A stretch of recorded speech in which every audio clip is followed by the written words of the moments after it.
Hello and welcome to Eating Disorders, What We Should Know. I'm your host, Maria Valenti, and today we're going to be hearing from Ashton DeMont, who worked at Destinations to Recovery, which is a treatment center in Woodland Hills, California, who treated adolescents primarily with mental illness and addiction, but also with eating disorders. So we're going to be hearing about what the recovery process is like for someone with an eating disorder today.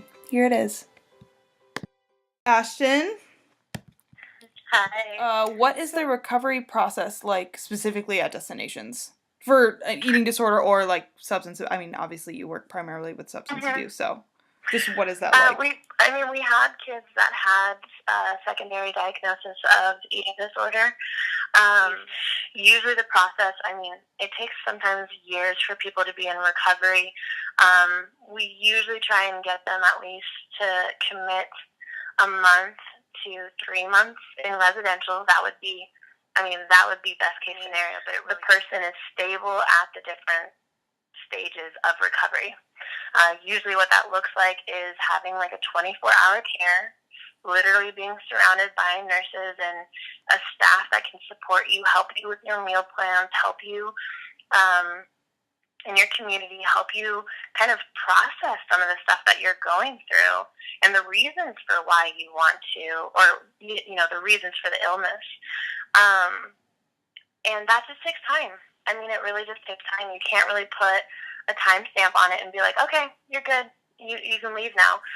Because recovery more often than not is a lifelong committed, a lifelong commitment. So I would say, if you could really go by best case scenario, you would want to be in residential treatment for at least 3 months, sometimes even 6 months, depending on how severe some of the cases are, and then step down into PHP, which is partial hospitalization.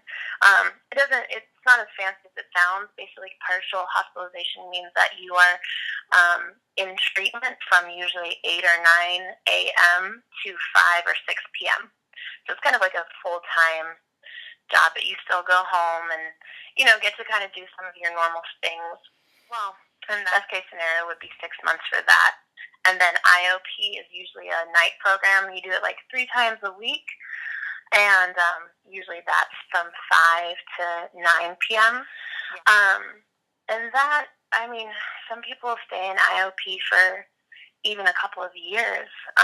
It really depends on the person, and all of this is case-by-case situation. We've also had people that were able to get into recovery within 3 months. It really depends on how willing the person is to kind of face some of those fears and difficulties and really tackle it face on.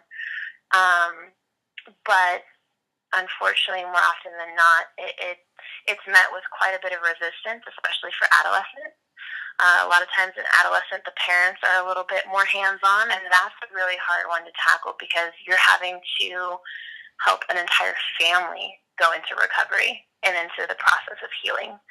And, at that point, you're dealing with probably at least 2, 3, 4 people, and getting everyone on the same page, same board, and having some of these really difficult conversations can take some time because recovery within adolescence can take a lot longer than if it was an adult, unfortunately. But at the same time, an adolescent has a chance to really tackle some of these things head on very early, so they don't have to carry a lot of the pain and hardship that they really go into for much longer.